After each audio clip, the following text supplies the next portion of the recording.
Este vídeo pretende explicar o processo de anglofilização do sistema de direito da Europa, não da União Europeia, porque a União Europeia já funciona como uma embaixada avançada do direito anglófilo. Também pretendo demonstrar como é que o acordo ortográfico, a ideologia de género e a invasão migrante gera o ambiente antropológico necessário para que ninguém se dê conta do que realmente se está a passar.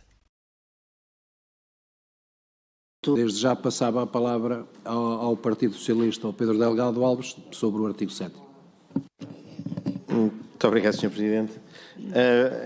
A intervenção que o Partido Socialista faz neste preceito é cirúrgica e é coincidente com outra que faz ao longo de todo o texto constitucional e, no fundo, trata-se da atualização no texto da Constituição da expressão identificativa dos direitos humanos. A nossa Constituição é tributária da tradução, então, em vigor, em 1976, da Declaração dos Direitos do Homem e da Declaração Universal dos Direitos do Homem e, consequentemente, acolheu o texto que resulta, aliás, da tradução em língua francesa, que é a língua oficial das Nações Unidas, do referido texto. E, portanto, não só no artigo 16, de que falaremos daqui a instantes, como em vários outros pontos do texto constitucional, há algumas alusões a direitos do homem que, entretanto, seja por força de resolução da própria Assembleia da República, seja pela sua atualização em língua portuguesa para a expressão direitos humanos, cumpre também atualizar no texto constitucional. E, portanto, é a única alteração que fazemos e deixava apresentada, digamos, a proposta de atualização de linguagem para todas as ocorrências em que ela voltar a manifestar-se.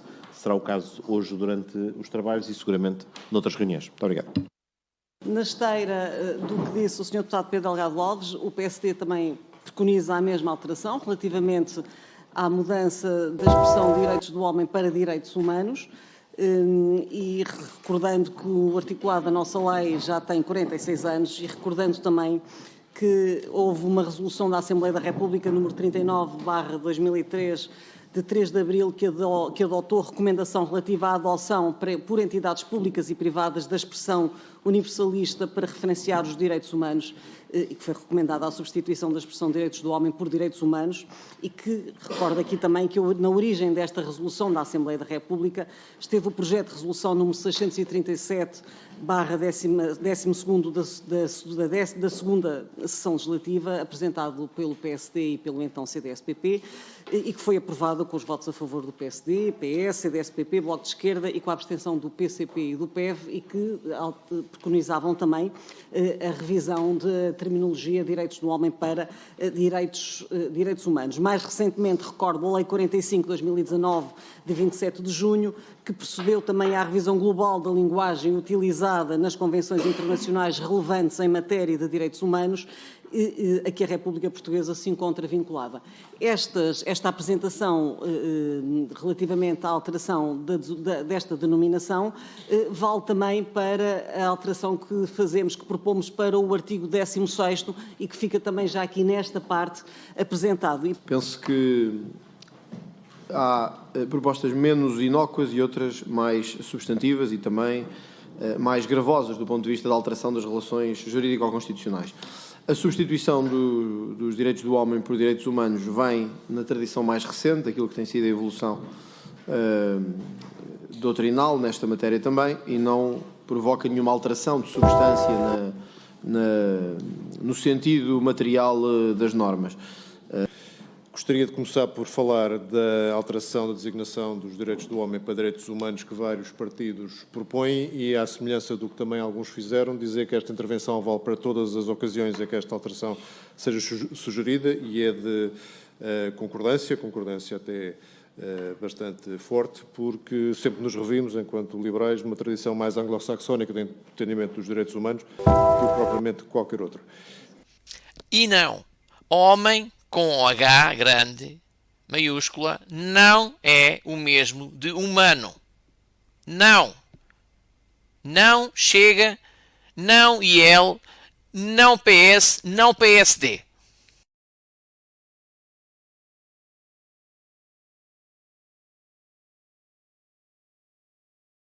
E, portanto, estamos simultaneamente em regime de videoconferência.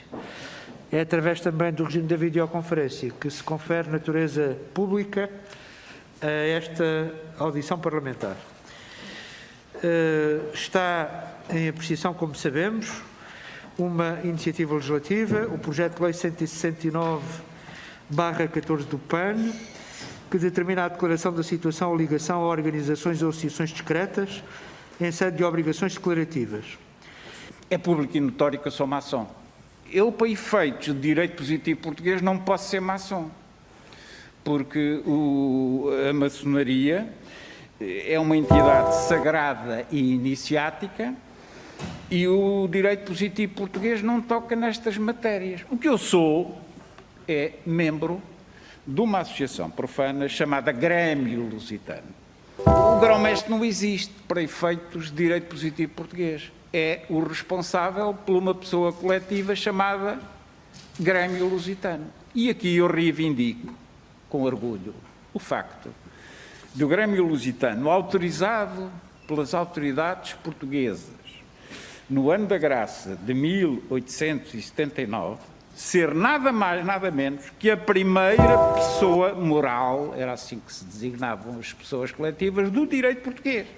As sociedades iniciáticas são tão naturais como o ar que se respira, e não é desde 1802, é desde antes de Cristo, desde dos mistérios de Eleusis a todo o sistema romano.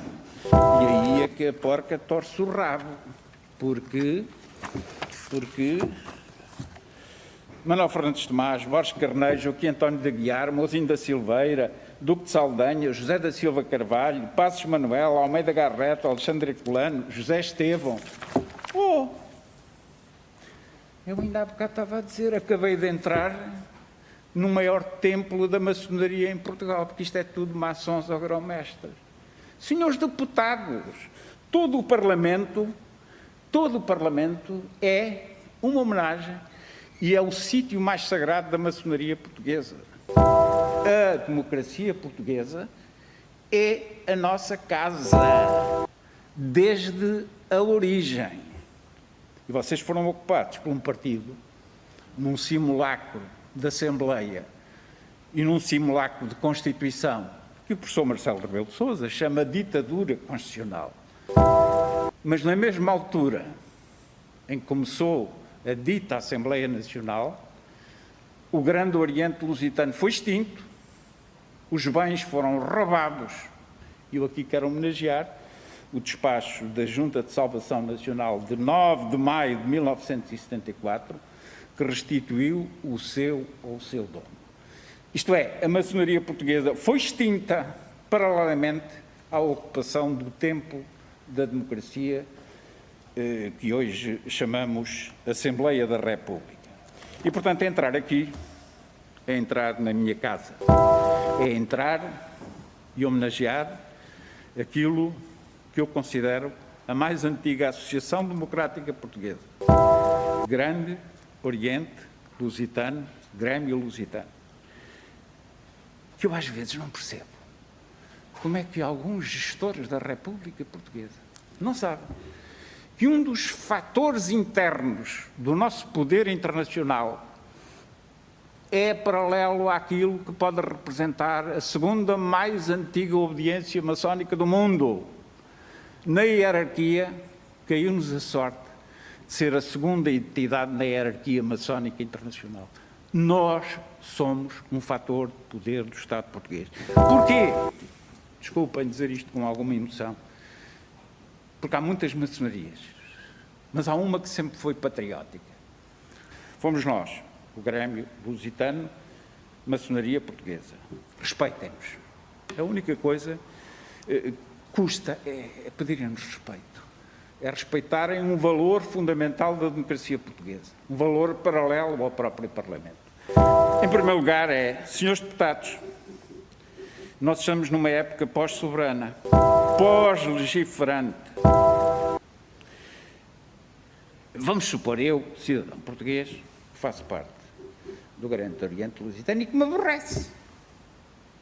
Porque o maçom está sempre em dissidência permanente. E vamos supor que eu, em vez de ir para o Grande Oriente Lusitano Unido, inscrevo-me diretamente no Grande Oriente de França, na Grande Loja de Inglaterra ou na maçonaria turca. Como é que se aplicam estes diplomas neste meu associativismo? Onde é que eu vou declarar? Segundo, mas quem é que diz que eu estou para aturar os partidos portugueses? Não aturo nenhum, não tenho partido. Mas tenho partido europeu. Senhores deputados, neste momento a Constituição que Vossas Excelências fizeram abriu o direito positivo português à ordem europeia, abriu à ordem cosmopolítica e humanística, cosmopolis. Está na nossa Constituição. E eu, além de ser cidadão da República Portuguesa, sou cidadão europeu. E aquilo que Vossas Excelências legislarem está sujeito a um controle dos órgãos jurisdicionais europeus. Eu não estou a dizer isto de cor, porque houve um dia uma região italiana que tentou fazer uma legislação parecida com um dos projetos e o Tribunal Europeu, pumba, ofende o artigo 14 da Convenção dos Direitos do Homem. Mas a vida dos homens não é uma massa física separada, um grupo. Cada grupo é uma massa de atividades, bolhas, que não têm fronteiras, que confundem o cidadão da República Portuguesa com o cidadão europeu, como eu me reclamo. A vida hoje é diferente do tempo da outra senhora. Nunca a maçonaria se pode definir sem consultar qual é a Constituição do Grande Oriente Lusitano. O Grande Oriente Lusitano não é uma entidade de caráter organizativo nem associativo. As leis internas são claras. É uma ordem. É uma aliança de homens livres e de bons costumes, e isto não tem a ver com as fronteiras da República Portuguesa, tem a ver com uma atividade iniciática, tem a ver com o símbolo. E vou concluir dizendo apenas isto, fazendo uma citação. Fernando Pessoa, 1935. O Estado está acima do cidadão. Ninguém tenha dúvidas. E Vossas Excelências têm essa responsabilidade. Mas é preciso ver a segunda parte. Mas o homem está acima do Estado. E estas matérias são matérias do transestadual, do transnacional. As matérias da maçonaria estão ao lado do Estado. Não estão acima do Estado, estão ao lado do Estado. E aqui é preciso ter muito cuidado para não cair no ridículo. E não metam aqui a religião, última ideia, porque com a religião está tudo bem. Pois está, temos uma concordata com os católicos e temos a lei de liberdade religiosa para as outras. E a maçonaria não é uma religião. Pois a maçonaria não tem a ver com os diplomas sobre a liberdade de religião, nem quer. Pôs tudo a nível da liberdade de consciência.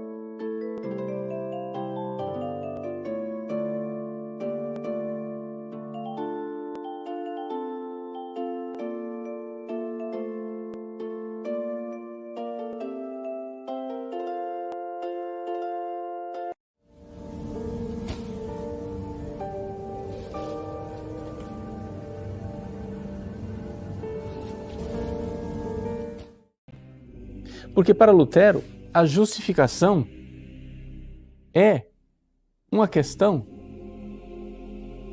judicial. É uma justificação forense. Ou seja, você é pecador, desordenado, safado, sem vergonha, e então o Cristo escreve, digamos assim, uma quitação. Você não me deve mais nada, você pode entrar no céu, quando você acredita nisso, está salvo. Mas eu continuo pecador, eu continuo sem vergonha, eu continuo aprontando, eu continuo egoísta, não tem problema. Na cruz, Cristo pegou a sua dívida, pregou na cruz, essa linguagem é a analogia de São Paulo, né? Pregou na cruz e está perdoado, de boa. Mas onde é que está o problema de Lutero? O problema de Lutero é que para ele isso é simplesmente uma coisa judicial, é uma ficção jurídica. Você de fato não está salvo, não houve nenhuma modificação em você. Você continua sendo o velho sem vergonha de sempre, só que você bonzinho com você, faz de conta que está quitada a dívida. E aí está resolvida a história. Então é claro que com este conceito de justificação, eu quero que vocês entendam isso agora, reflitam sobre isso, é aqui que está a coisa. Com tal conceito de justificação, é claro que não tem sentido celebrar missa. Por que é que para os protestantes um ser humano nunca vai ser santo? Bom, trata-se de duas visões de ser humano completamente diferentes, ou seja, duas antropologias, antropologia católica e antropologia protestante. Nós, para esclarecer melhor qual é a grande diferença, poderíamos apresentar aqui dois autores que viveram na mesma época, Santa Teresa d'Ávila e o próprio Martinho Lutero. Os dois viveram no século XVI. Santa Teresa d'Ávila, no seu livro Castelo Interior, ela apresenta uma comparação, dizendo que no coração do ser humano, ou seja, no centro da alma, na sétima morada, encontra-se ali a Santíssima Trindade. E, de alguma forma, o pecado é um véu que encobre esta realidade, que encobre a verdade ontológica da grandeza da alma humana. Já Lutero tem uma visão que é o extremo oposto.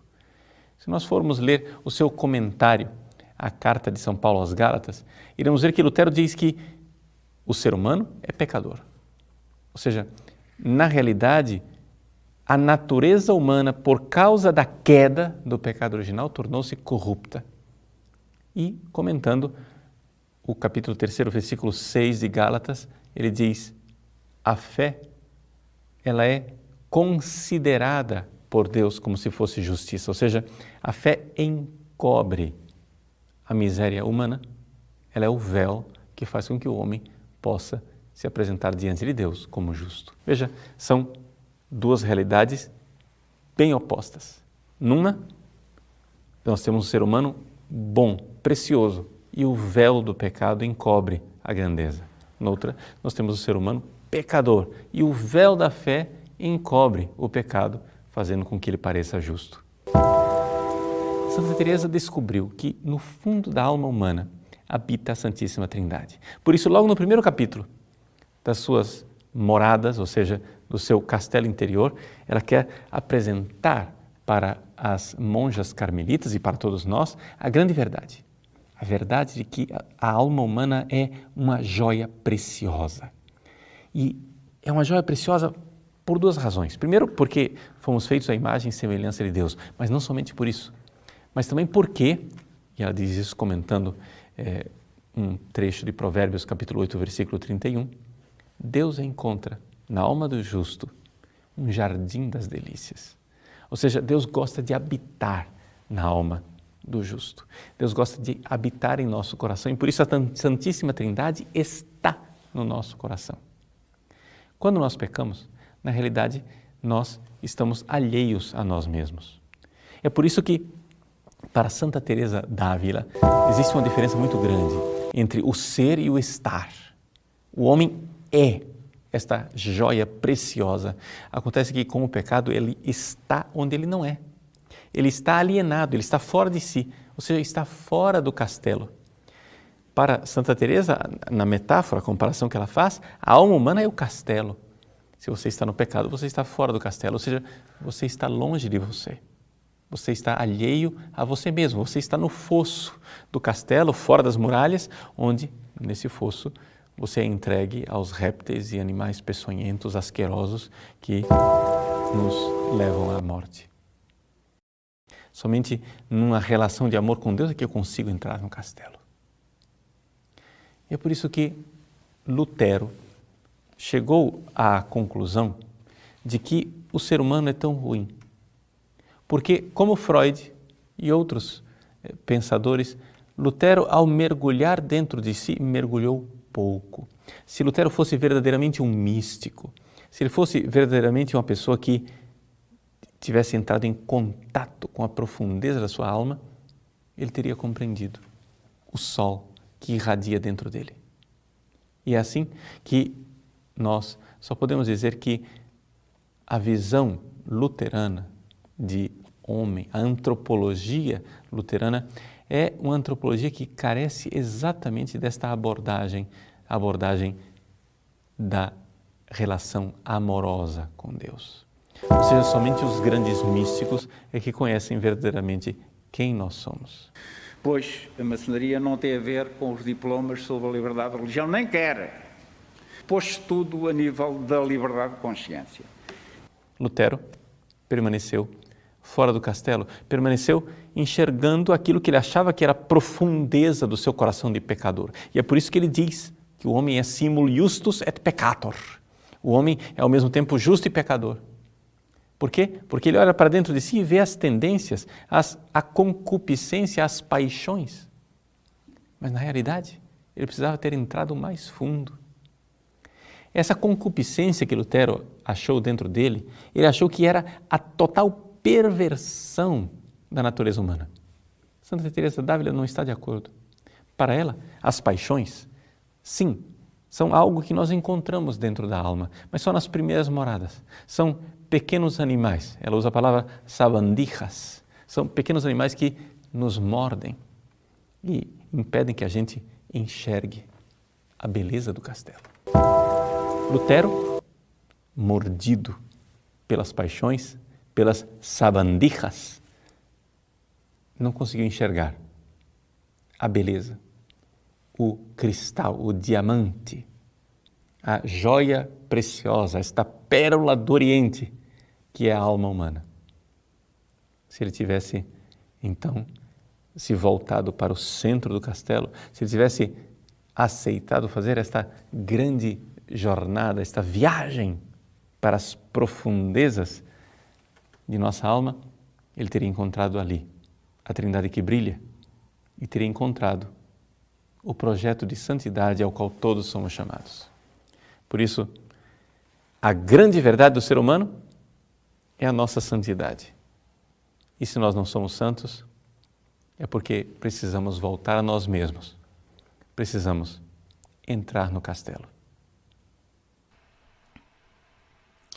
And Christianity is the only religion that I know of that offers a hand and says, if you confess your sins, your transgression, you don't need to sacrifice anyone or anything. The secret is you admit you did it wrong. You transgressed, you sinned, you cheated, you lied, you stole, you killed, you maimed, you hated, you dishonored, you desecrated. You admit it, you repent, and you can be free. This is the beauty of Christianity, the end of scapegoating, the end of sacrifice, that sort of sacrifice. Not personal sacrifice, that's a different thing. But the evil people, as Scott Peck says, that is the death knell to them. They will do anything to avoid that. Their number one priority is hiding what they've done that is wrong. They absolutely can't tolerate even thinking about it. And this is why we have the gaslighting, and this is why we have the narrative building and the storytelling.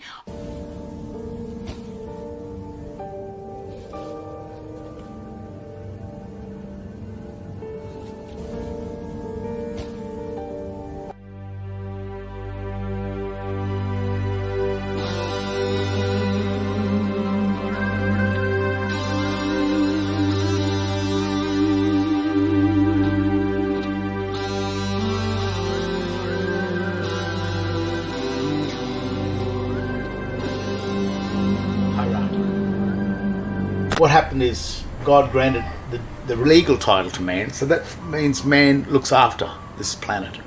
He's duty bound to look after it. But what he has done, or what's been offered to man, is this thing here, which is called the Vatican. And what that means is V-A-T-I-C-A-N.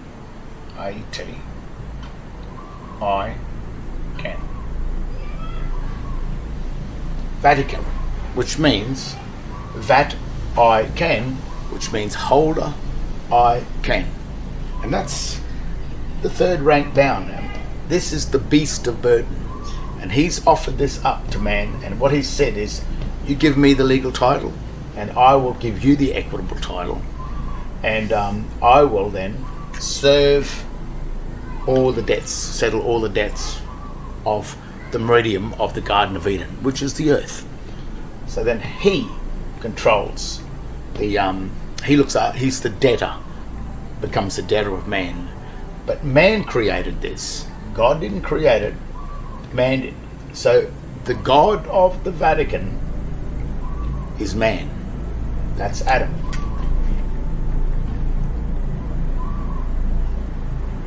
That means man. Adam means man. And that's because this people here, it knows how to confer the debts of man back onto man. Now the next hierarchy down is the debtor. So the Vatican creates a debtor for the Vatican. Man created the debtor to pay the debts of man. It's the Vatican. The Vatican creates a debtor. Babylon, which means baby for long time. The surnames and the infant surname, an infant, so that when you're born, you're birthed into this state of Babylon here, which is really also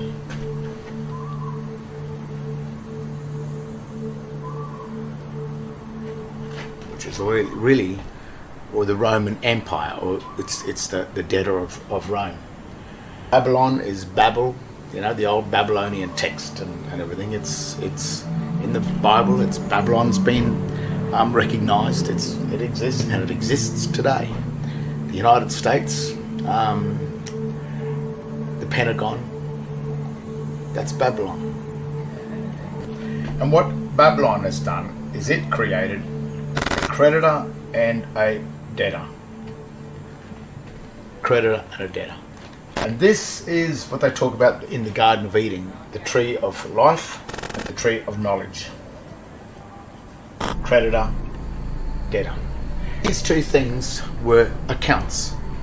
So Babylon had to create a remedy inside this, and to get man to pay his own debts is to turn man into either the debtor of Babylon, so that Babylon could be the debtor of the Vatican, so then the Vatican could be the debtor of man, so that man is the debtor of God. But what this thing here is trying to do is get rid of man, because this is the serpent, the usurper. It usurps in, and if it can get rid of man, then all of the debts that are paid to Babylon and then to the Vatican, if man isn't there, then he gets to keep the loot, keep the gold. Here's the first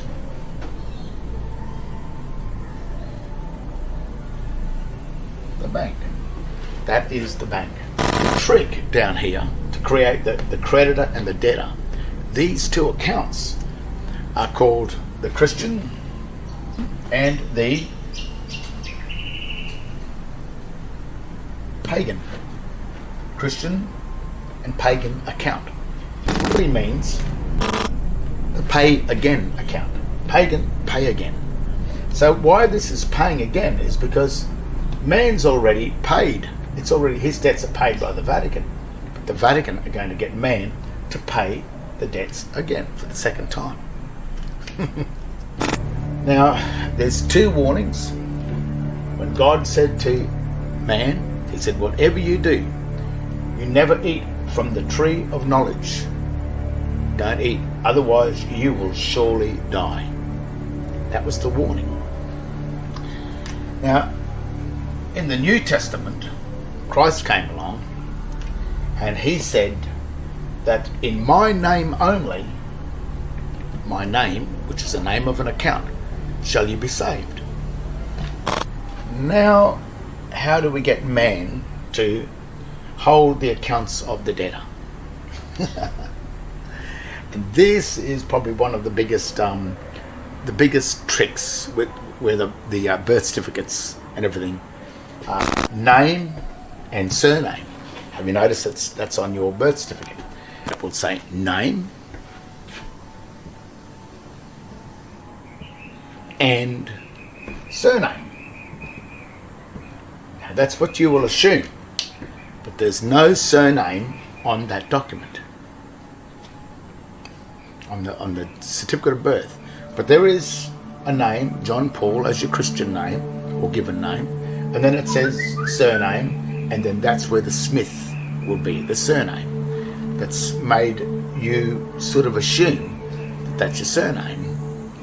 And then when someone asks you, like a police officer or someone from the state, from the Babylonian state, which is the, at the moment, it is probably the United States Securities and Exchange Commission that owns all of the nations of the world, as well as Canada and as well as Commonwealth of Australia and as well as the United States. US Federal Reserve, which is that bank. Now, when you look at your name, John Paul Smith, if you're illiterate and you don't know what's going on and you haven't been taught how to read the signs at school, because there's two things happening in this: English and sign. That is called a Babylonian, or it's actually called a Latin or ancient Latin symbolic text. And this is a descriptive text. It's completely and utterly different. So when a police officer comes to you and says, what's your name and your date of birth, you'll say, oh, sir, my name is John Paul Smith. Someone's made an error. Someone's made a mistake. And if you're the one that's claiming John Paul Smith to be your full name, when John Paul is your full name on the birth certificate, then that police officer has been trained to, as soon as you give a full name, which includes your surname, which is incorporated with your real name, it's an incorporation, and a presumption, he will take authority over you. You claim to be John Paul Smith, and John Paul Smith, in law and in fact and in reality, John Paul Smith does not exist. Only John Paul in fact exists. So that enters them into the world of fictions. So rather than you being a man, you will become down here a human. Now when you look at the dictionaries again, it's a monster. And then when you go into monster, the word monster is a monster is a fiction. John Paul Smith is a monster because he is a fiction. And the other thing which is very strange about this is the minute you incorporate any two items together, any two things together that are incorporated, it becomes a person. And a person is a corporation, corp speaking, which means dead. So through your own ignorance, what you're stating here is that you are the surname who is dead. Now, no one forced you to do this. You did that. You claimed your name to be the incorporated. So in the symbolism, when it looks at the symbol, this is the snake, which is Satan.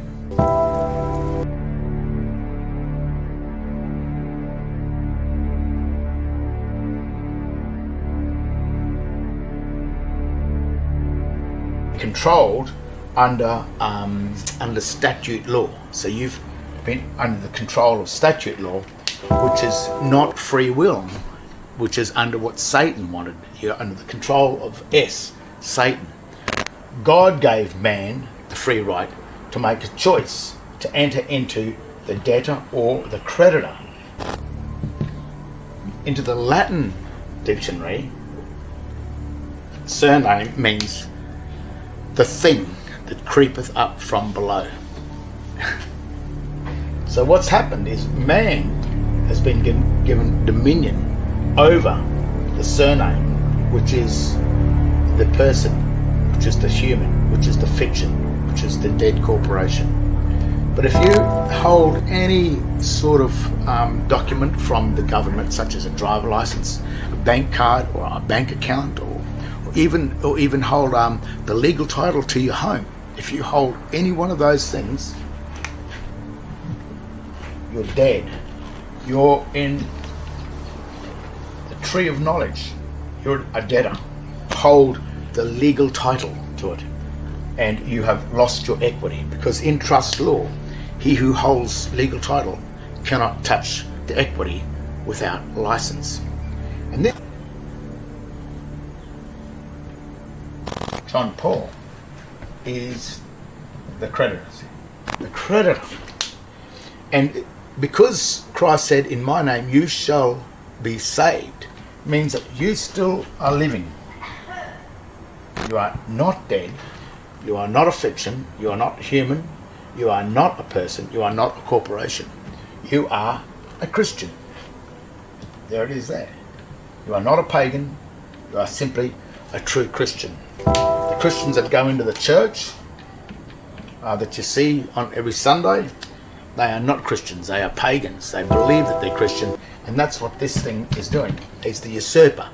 He's the trickster. Satan is always the Lucifer, the illusionist.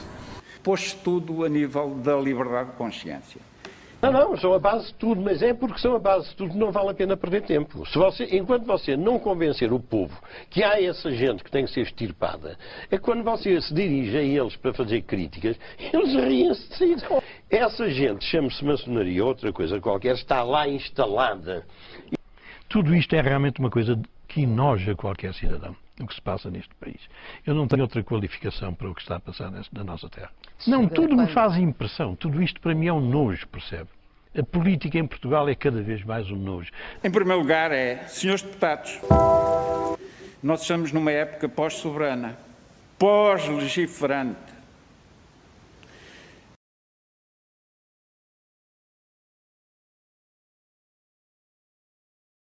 É por isso que o seu nome é escrito em maiúsculas nos documentos, como o cartão de cidadão, contas bancárias, etc. Verifique. É a fraude do nome legal e é estranha ao nosso sistema de direito continental da Europa. Agora já se sabe o porquê de toda a subversão, desde a língua à invasão de migrantes, à subversão da cultura, ideologia de género, etc. A fraude do Estado Civil, nome legal ou fidúcia, só entrou oficialmente na nossa ordem jurídica com o Tratado de Lisboa, em 2007, em vigor desde 2009.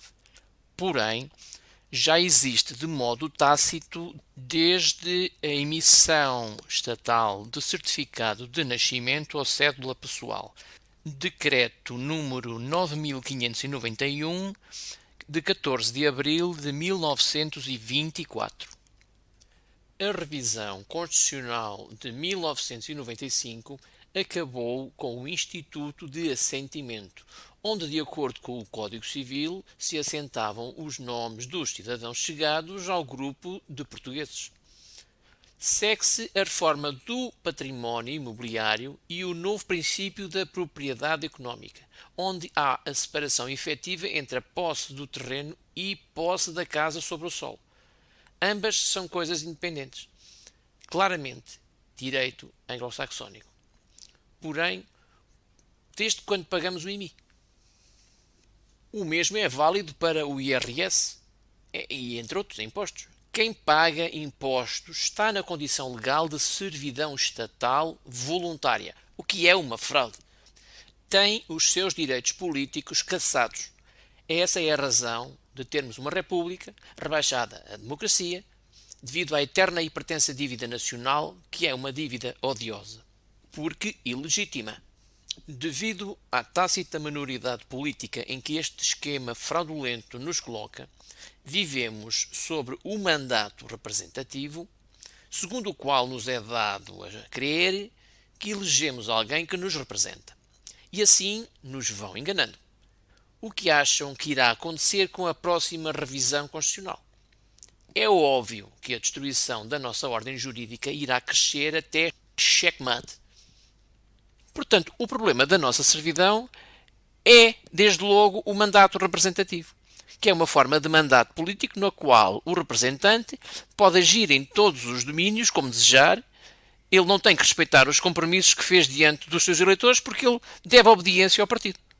Portanto, nós podemos mudar os partidos, inventar novos partidos e continuar a eleger partidos e nunca vamos sair disto. Aquilo que realmente pode mudar alguma coisa será passar para um mandato imperativo, para isso teríamos que estar preparados e organizados, designado por uma forma de representar na qual o eleito tem a obrigação de respeitar as diretivas dos seus eleitores, sob pena de a qualquer momento ser demitido das suas funções. Direitos do homem não é a mesma coisa de direitos humanos. Isto já traz marosca agarrada. A mesma marosca anglo-saxónica. E não, homem com H grande, maiúscula, não é o mesmo de humano. Não. Não Chega, não IL, non PS, non PSD. Il faut quand même comprendre qu'en droit anglo-saxon, la personne morale de droit public n'existe pas. Donc, il n'y a que la personne physique ou la personne corporation. C'est le système juridique qui est à la base du développement du droit international, je le répète, qui est à la base du développement aussi de la civilisation occidentale. Mais ceci étant, ça ne change rien au fait que la personne physique est une entité réelle et pas une entité fictive au même titre que la personne morale. Une personne morale est une entité fictive, mais une personne physique n'est pas une entité fictive. Personnalité juridique, c'est les attributs que le droit accorde au fait que tu es enregistré comme appartenant au groupe. Tu comprends? Mais ça ne porte pas atteinte à ta qualité de personne humaine. Enfin, c'est pas parce que l'État a été inscrit par les entités, par les gens qui relèvent du droit anglo-saxon sur des registres du commerce internationaux, que ça change la nature de personnes morales de droit public de votre État. Absolument pas. Je veux dire qu'on ne maîtrise pas ce que les autres font de vous. Et puis, effectivement, notre système de droit est très, très attaqué de tous les côtés depuis toujours. Donc, justement, il y a un moment où, à force d'être attaqué, soit on disparaît, soit on s'insurge, on se rebelle et on remet des limites face à nos attaquants. Alors, Chloé, j'ai à opposer deux choses. La première chose, c'est que ces initiatives viennent du système de droit anglo-saxon, c'est-à-dire que les oppositions disons que les oppositions qui sont manifestées par la fraude non légale sont légitimes dans le cadre des juridictions qui relèvent du droit anglo-saxon, donc des pays qui relèvent du droit anglo-saxon. Maintenant, nous, sur le continent européen, dans une très large mesure, j'accepte évidemment l'Angleterre, nous étions des pays traditionnellement de droit civil, de droit écrit, de droit d'origine, droit continental. Donc ce sont deux systèmes de droit tout à fait différents, opposés et en particulier opposés par les valeurs qui sont sous-tendues par chacun des deux systèmes, jusqu'à ce que l'hégémonie commercialiste anglo-saxonne veuille devenir totale, envisage le gouvernement mondial et donc se mette à vouloir empiéter sur tout sur le monde entier. Parce que, Chloé, je dois rappeler une chose, le problème que nous avons dans nos pays de droit continental, si tu te souviens bien, il y a les Russes récemment ont dénoncé le fait qu'il y avait une évolution de la règle de droit international pour la transformer en règles qui sont des règles arbitraires déterminées de façon unilatérale par une seule partie, qui ne sont évidemment pas décidées par tous les intervenants, les interlocuteurs. Et ce qui se passe au niveau international, nous avons affaire à la même chose au niveau national. Tout ça s'inclut dans la grande transformation, le grand reset, la grande réinitialisation pour instituer un gouvernement mondial avec des règles normalisées sur le modèle du droit anglo-saxon, qui est un droit commercial ou maritime d'essence esclavagiste. Voilà. Le droit anglo-saxon est en train de coloniser, en tout cas, a pour volonté et a pour objectif de coloniser le monde entier d'une façon générale, de remplacer tout le droit international qui était bâti sur des règles de droit public, en tout cas des entités de droit public, transformer tout ça en entités de droit privé et de faire la même chose dans les pays qui étaient régis par le droit continental, c'est-à-dire qui avaient deux champs d'action différentes pour le commerce et pour les personnes hors du champ du commerce. Les personnes hors du champ du commerce, c'était la personne humaine, évidemment, la personne physique, et également la personne morale de droit public. Donc, tout ce qui relève du droit public, les États et toutes les entités territoriales et administratives qui échappaient au champ du droit commercial, enfin, qui s'appelle encore code civil, avec une cohorte de règles réfléchies, pensées, qui sont de moins en moins cohérentes, il faut bien le dire, parce qu'il y a eu une vaste opération de convergence donc, de ces règles avec les principes de droit commercial, en particulier sous les coups de boutoir du droit européen, mais pas seulement, aussi par les trahisons internes de tout un tas de personnel politique, juridique et collaborationniste, on est bien d'accord. Ceci étant, ils n'ont pas encore réussi à faire disparaître totalement le droit civil et les principes protecteurs de la personne et protecteurs d'un champ public qui échappe au champ commercial. Et ça, ils n'y sont pas encore arrivés. Donc, il est minuit moins une pour s'opposer à ça et réinvestir nos règles traditionnelles du droit qui sont la protection de la personne humaine et la protection d'un champ d'activité qui soit hors du champ commercial, justement. La problématique de la corruption et de l'influence politique, de la disparition du phénomène politique au profit du phénomène économique est un fait que je dénonce depuis assez longtemps pour bien enfoncer le clou. Il est évident que ça existe. Mais ceci étant, ça n'est pas l'essence même de notre système juridique. Ce n'est pas l'essence de notre développement et en tant que civilisation. C'est une dérive. C'est une dérive mafieuse, une dérive liée à la corruption systémique de tout ce qui est de tout par les puissances d'argent. On ne peut pas se fonder là-dessus pour remettre en cause notre système juridique. Bien sûr qu'il faut réinvestir notre droit civil et le réimposer. Et effectivement, il serait souhaitable qu'un grand mouvement politique se développe pour la protection du droit continental et du droit civil, qui système de droit continental et en pratique le code civil est le dernier rempart contre l'esclavagisation totale des hommes. Homem com H grande, maiúscula, não é o mesmo de humano. Não. Não Chega, não IEL, não PS, não PSD. Pôs tudo a nível da liberdade de consciência. Eu digo-lhe uma coisa. O doutor Salazar tinha menos poder do que o doutor António Costa. Em que sentido? Em que medida? Sentido porque dentro da entouragem dele havia maior liberdade de ação. E nós todos sabemos que havia ministros que tinham uma política própria. O ministro das Obras Públicas, por exemplo, tinha políticas que eram muito desagradáveis para o primeiro-ministro. Definiam políticas e agora apenas seguem diretrizes, é isso? O professor Veiga Simão, de quem eu fui muito amigo, saudoso professor Veiga Simão, contou-me várias vezes como no antigo regime se levantou, criticou e insistiu e ganhou batalhas contra o primeiro-ministro da época, como fosse o caso por exemplo, os Estados Gerais de Moçambique, o governo não queria que fosse uma universidade, queria chamar de Estados Gerais. Pois o professor Veiga Simão tanto insistiu, ameaçou demitir-se e acabou por conseguir a universidade, que era a opinião dele contra a opinião do Primeiro-Ministro. No quadro do elenco governativo agora não existe essa autonomia, esse espírito de independência. Veja que o doutor António Costa vai à televisão e dá as opiniões, responde às entrevistas de acordo com a sua opinião. E não há ninguém no PS, não há ninguém, não há uma pessoa no PS que venha dizer que o Primeiro-Ministro está errado. Ora, isso não era verdade no antigo regime.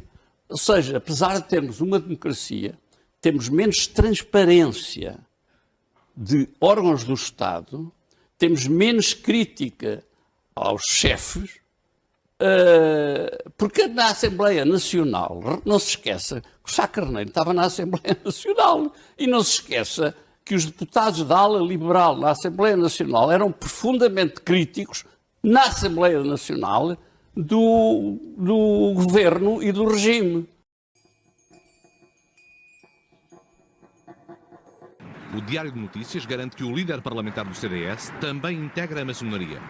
Confrontado com a necessidade de criar legislação que obriga ao registro de interesses na maçonaria ou outras sociedades secretas, Magalhães rematou que não é a altura para falar disso. Parece-me ao conselheiro estar a legislar sobre qualquer assunto, não é sobre este em particular, sobre qualquer matéria, se basta pressão mediática. Parece-me que é má conselheiro. Alegadamente, dos 230 deputados, pelo menos 206 dependem de líderes parlamentares maçónicos, quase 90%. Os 3 maiores partidos são chefiados por maçons.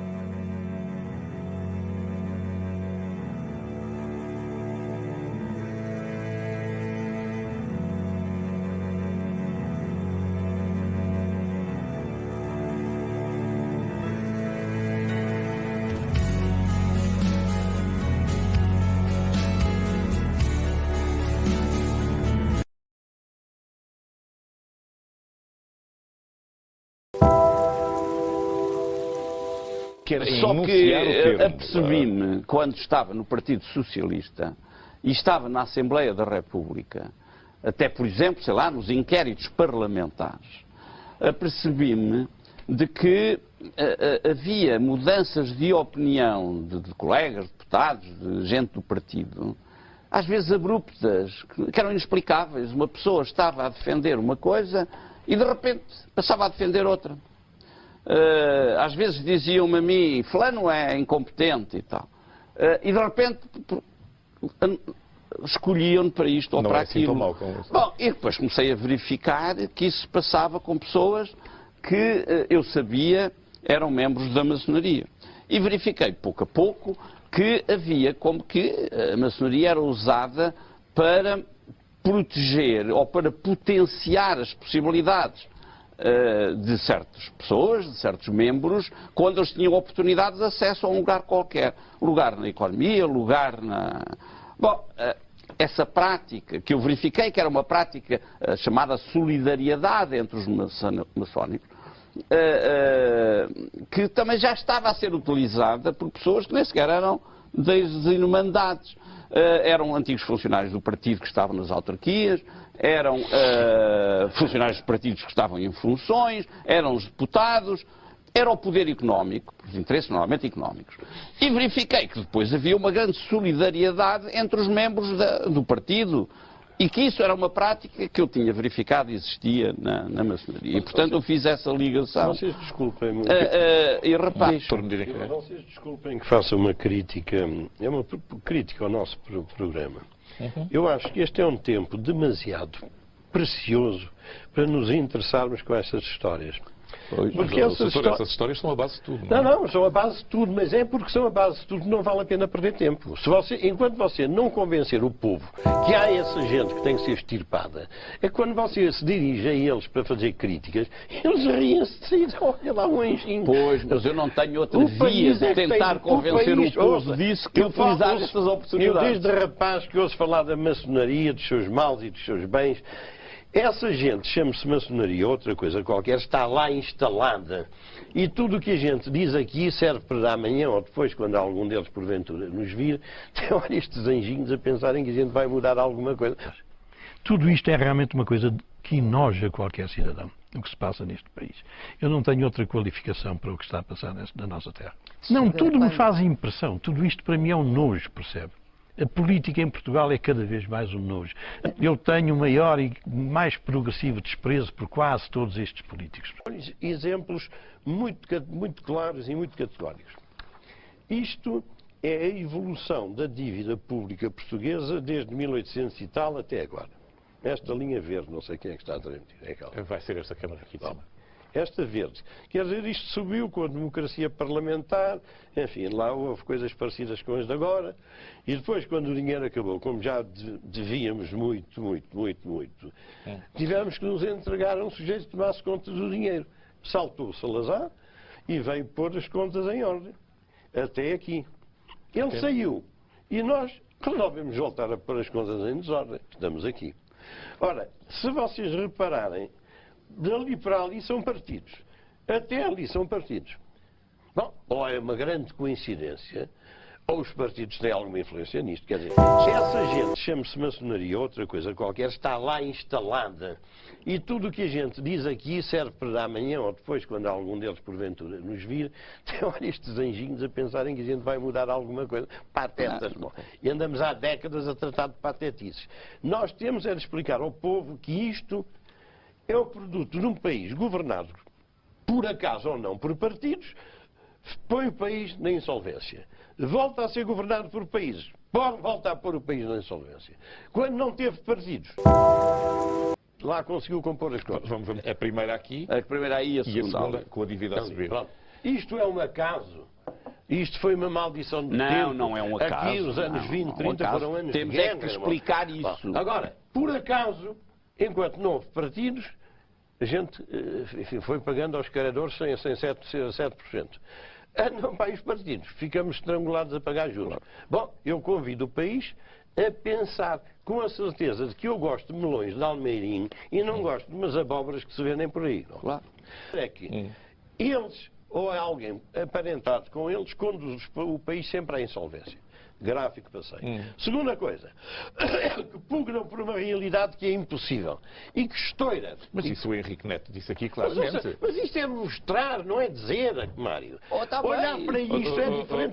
Doutor não, você sabe, Mário, a gente diverge numa coisa. Você gosta de paleio e eu não gosto. É simples. A primeira provocação que eu lhe dirijo, os senhores têm sido cilindrados pelas máquinas políticas, ao ponto do quase silenciamento, não seleção. Da vossa? Propriamente não me sinto cilindrado por coisa nenhuma. Sentir-me se aparecesse alguém com algum argumento que valesse a pena. Porque nem perco tempo com esses cilindros. Você sabe, é muito difícil este país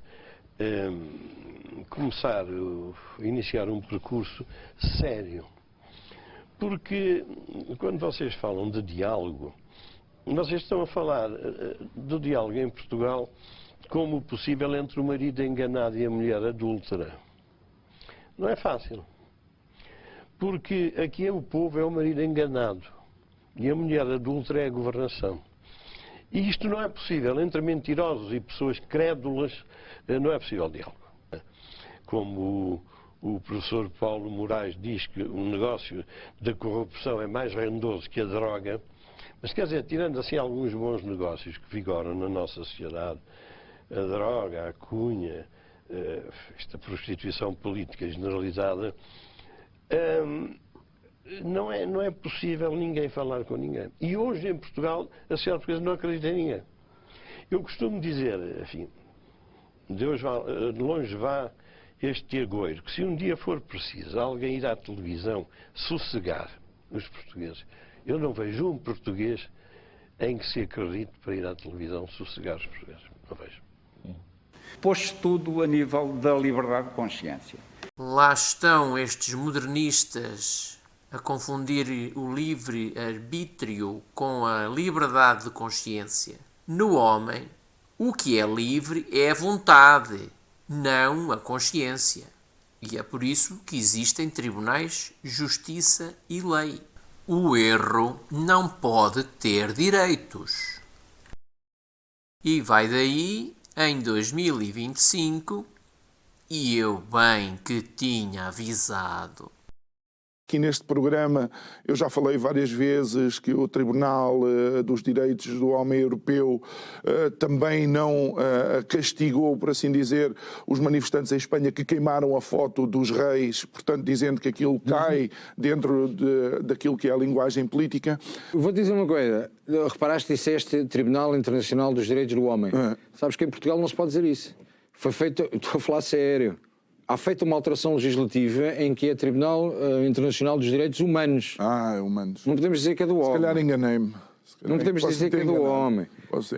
Não percebem a questão do homem com H grande. Peço desculpa aos senhores da ERA. Mas pronto.